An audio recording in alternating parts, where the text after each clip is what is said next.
Welcome back to Shades of Sasha. In today's video, we're going to do a sweat-proof makeup look for the oily babes, and we're going to focus on setting spray and our setting powder.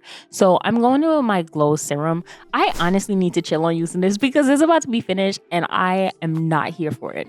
So you're going to just go ahead and do your skin prep the exact way how you usually would do. What I typically do is my glow serum. I also use a elf primer, and then I also go in and I'll color correct, and I'll make sure I kind of bake my face. So I just kind of want to go over kind of typically like rapid fire what I do so that when you're seeing me do it, it makes a lot of sense. So after I pretty much do that, I go in with color correcting because again, we're going to use the underpainted method. I really, really love the way my makeup came out the last time I did this video, and I really love the way this look came out this time as well. The only difference is I'm using some pressed powder to just kind of absorb any of the liquid that's in my face. And then after I finish doing this, I am going to set my face. We're going to set our face about a good 4 times. It's never enough with how much you're pretty much trying to go in to make sure everything is locked in and sealed in place. And then we're going in with the underpainting method, which for this one, I just kind of use this Ulta Beauty one that I had in an e.l.f. Concealer I have, because I'm trying to test out all of the concealers I really have to see which are my favorites and which do I really, really love. As you all know, I really like the LA Girl Pro Concealer, but I do have a lot more different concealers. So I want to make sure that I'm testing them to see what are my actual critiques on all of that. And maybe that would be a further video in what I will recommend, the ones I've tried, what I didn't like, why I didn't like them, XYZ. So after I did my underpainting method by just placing the concealers in the spots that I wanted to, I went ahead and I sprayed my face with the setting spray. You kind of want to move a little bit faster here because at this point it could just dry it too much so that it's hard to work with. So just keep that in mind when you're doing that. And then I go in with my Danessa Myricks Blurring Balm. This is in the shade 9.5, and I just go in with this foundation brush and put everything over my face. And then I'm going with this Huda Beauty concealer, and it's a brighter shade from the ones that I had underneath. And pretty much that's the only other time I will add an additional liquid to my face. This is probably the only other liquid I add on my face besides my blush, because every other thing are just my powders. So I'm using the Charlotte Tilbury powder that I have. It's okay. Like that's another story. I'm not even gonna go into that because I don't really want to give my recommendation and probably spoil it for somebody else who really enjoy it, but it's just okay. So then we're gonna use this Juvia's Place. It's the dark 2, I want to say, and I just blend my brush on both of the colors that are within the palette, and I just go ahead and I do that.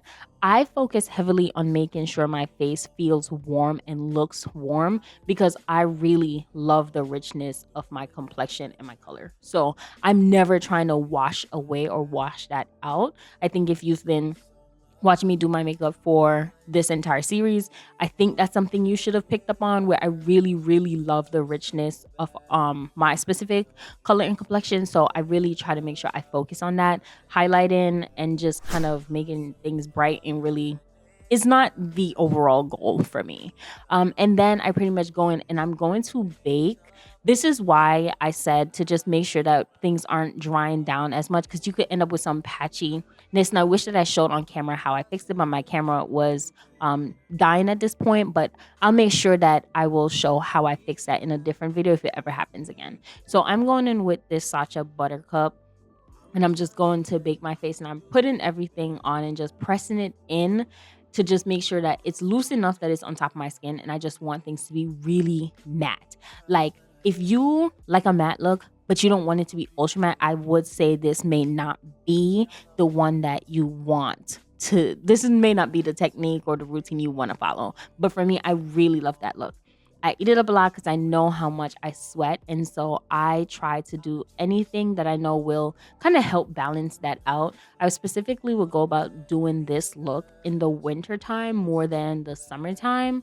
I pretty much wear a lot more makeup in the summer in the winter than I actually do in the summer. So it would make sense why I would say that.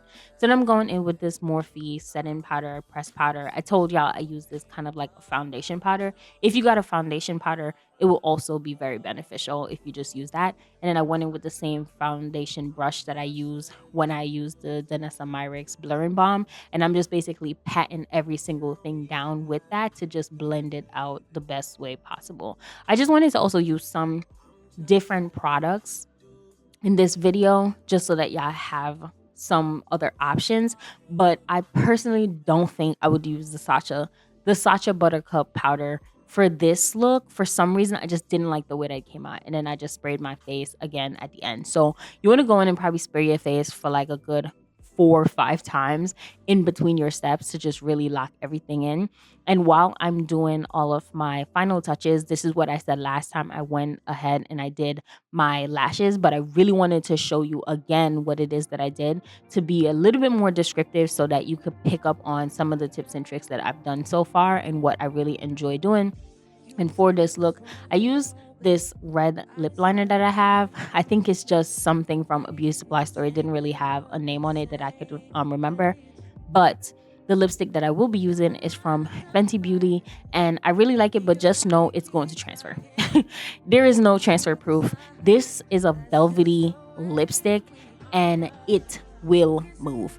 I, however, really do love the undertone. It is not a matte finish to it, so I just want you to kind of know, like, it's matte-ish, but it's going to transfer. So this is kind of what I was saying last time, where I use my Fenty Beauty palette and I open it, I put it under my chin, and I'm looking down within it at the same time while I'm putting my lashes on, and I'm waiting for it to get tacky in the midst of it. So what you saw me doing before when I was just doing my final touches, that is when I wait, and that is when I kind of go and put this on. But I really want to show y'all. But thank y'all so much for watching and supporting girl, and see y'all in the next video.